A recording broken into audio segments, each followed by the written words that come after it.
قصرها نماد تمدن و قدرت، جلوه تاریخ و هنر معماری.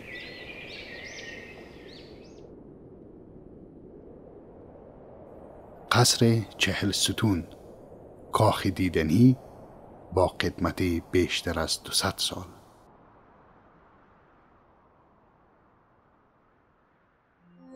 جنت جنت دا جنت جنت دا جنت جنت دا جنت جنت وطن دا جنت جنت دا جنت جنت دا جنت جنت.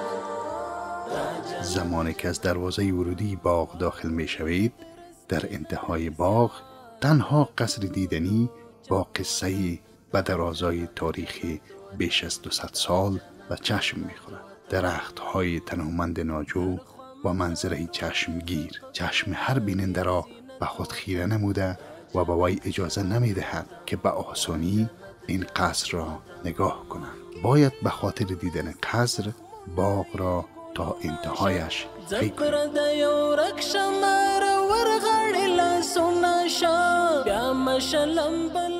باغ و قصر 40 ستون، مساحت در حدود 30 هکتار زمین. تاریخ اعمار سال 1796 میلادی. موقعیت در 4 کیلومتری جنوب باغ بابر در دامنه کوهپایه های کوه شیر دروازه. مؤسس و تهداب گذار اولیه باغ و قصر 40 ستون شاه زمان. اسامی این باغ در طول تاریخ: قصر جهان نما، هندکی، هندکایی و 40 ستون. ساخت و ساز این باغ در پهنای تاریخ توسط زمامداران امور عبدالرحمن خان، حبیب الله خان و محمد ظاهر شاه. جنت جنت جنت جنت وطن غواړو د درستي نړۍ سیال تر ټولو چت وطن دا جنت جنت وطن دا جنت. قصر 40 ستون در منطقه‌ای که اکنون به نام 40 ستون مشهور است قرار دارد. این قصر در زمان حکمرانی شاه زمان در سال 1796 میلادی سنگ تهداب گذاری آن گذاشته شد. بنای اولیه آن در گذشته ها بار بار ویران و بازسازی شده است. نخست در زمان عبدالرحمن خان دوباره ساخته شد. این قصر به نامهای قصر جهان نما و هندکی نیز یاد گردیده است. حبیب الله خان و سپس ظاهر خان پادشاهان افغانستان این قصر را توسعه دادند.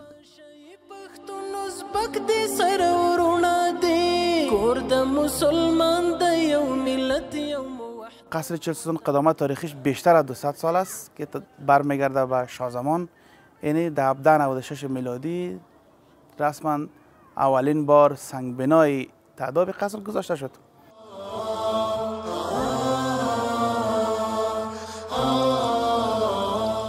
قصر 40 ستون دارای 2 باغ داخلی و خارجی می باشد که مساحت آن به 30 هکتار زمین می رسد.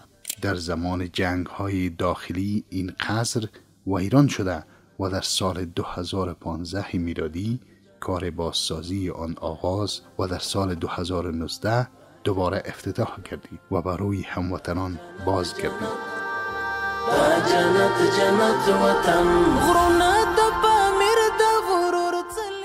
بدبختانه در جریان جنگ‌های داخلی قصر خراب شد. دار و ندار خود از دست داد. 80% دار و نداری قصر جمع باغش از بین رفت. به همکاری مستقیم شاروالی محترم کابل و وزارت محترم اطلاعات فرهنگ به همون شکل به معیار اساسی و اصلیش همون چیزی که آبیده تاریخی تقاضا داره و خواسته میشه توسط انجینرهای داخلی ساخته شد، مرمت کاری شد، بازسازی و نوسازی شد.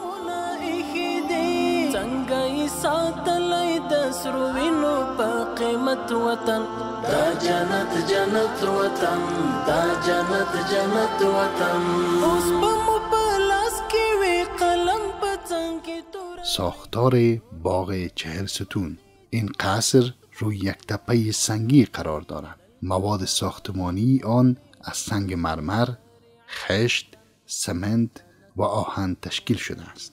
در ابتدا این قصر با سایبانی که متشکل از 40 ستون در اطراف آن بود اعمار گردیده. بعد از بازسازی های اخیر تغییرات عمده‌ای در آن ایجاد گردیده و تعمیرات مدرن شامل سالن نمایش، هتل و چایخانه ها جهت پذیرایی و برنامه های فرهنگی به آن اضافه گردیده.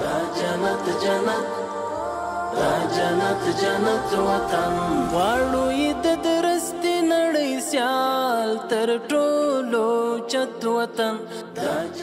در مورد این بنا همچنین باید گفت که تأثیر معماری یونانی در آن به وضوح دیده می شود. در طبقه زیرین اتاقهای برای نگهداری هدایا و آثار وجود دارد. در طبقه دوم از ورودی اصلی تا منتها الیه شرقی راهروی به سوی تالاری که یک ردیف ستون مرمرین و تاقچه های بزرگ دارد کشیده شده است. در منتها الیه غربی تالار اتاق کوچک قرار دارد که با گلدان های تزئین شده است. پنجره های بزرگ آن مشرف به قسمت غربی باغ است.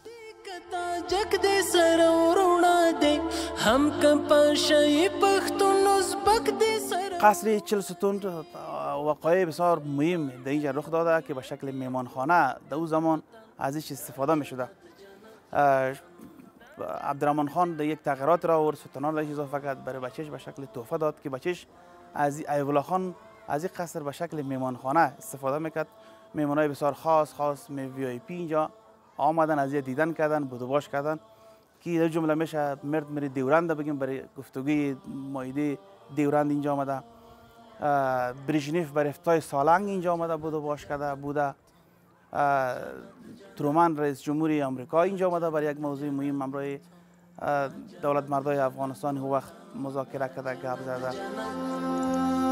جنت جنت جنت جنت جنت جنت وطن غرونا بازسازی اولیه این قصر در سال 1306 هجری شمسی در زمان حبیب الله خان شروع شد و بعد از 3 سال پایان یافت و حبیب الله خان آن را به سبب تعداد ستونهایش مجدداً 40 ستون نامید.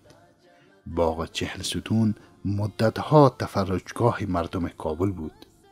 هنگامی که عبدالرحمن خان حضور داشت باغ را با چراغ‌های فراوان رنگی تزئین می‌کردند.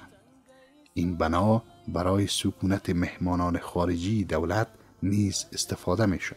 گفته می‌شود که مارتین دیورند رئیس هیئت تعیین خطوط سرحدی افغانستان و هند جهت امضای معاهده دیورند در همین قصر مدت 2 هفته را سپری نموده است.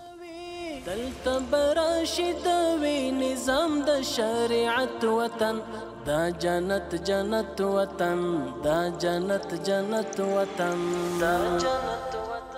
ساخت‌وساز جدید هم یک قسمت از باغ ساخت‌وسازهای جدید صورت گرفته که البته او به خاطر منبع عوایدی باغ است که برای باغ بتونه مثلا ما در باغ کانتینا ساختیم، دکانا ساختیم.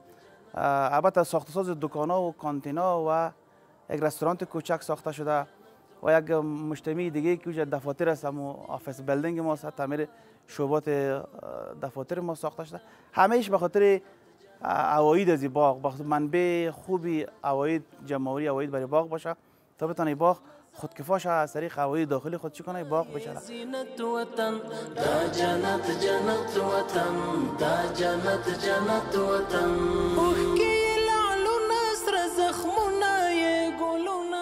در باغ این قصر درخت‌های ناجو، توت، بید و گل‌های مرسل و چشم می‌خورد که به زیبایی این قصر می‌افزایند و مکان مناسبی را برای تفریح هموطنان ما مهیا نموده است. کار بازسازی این قصر دوباره در سال 2015 آغاز گردیده که در حدود 3 سال زمان برده است که توسط 600 کارگر و انجینیر صورت گرفته و یکی از بزرگترین بازسازی بناهای تاریخی در کابل می باشد که در طول جنگ‌های داخلی دهه 70 ویران شده بود. در قسمت بازسازی این قصر که تحت نظر وزارت اطلاعات و فرهنگ و ریاست کلتوری شارولی کابل قرار داشت، کوشش گردیده به منظور حفظ اصالت تاریخی آن قسمت‌های بجا مانده آن حفظ و با معیارات ساخت ساز اماکن تاریخی اعمار گردد.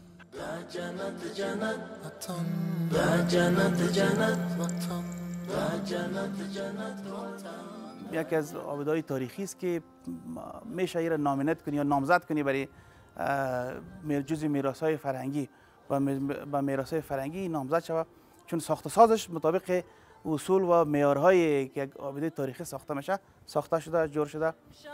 پر قبله ولړ اذان کوي لنډي مشو عمر په ښکلای برکت وطن دا جنت. همچنان به منظور درآمدزایی و عرضه خدمات بهتر برای بازدید کنندگان این باغ مجتمع ورزشی، کتابخانه، سالن سرباز برای تئاتر و نمایش فرهنگی، رستوران و پارک بازی برای کودکان و محلات تفریحی برای خانواده ها به آن اضافه گردیده است.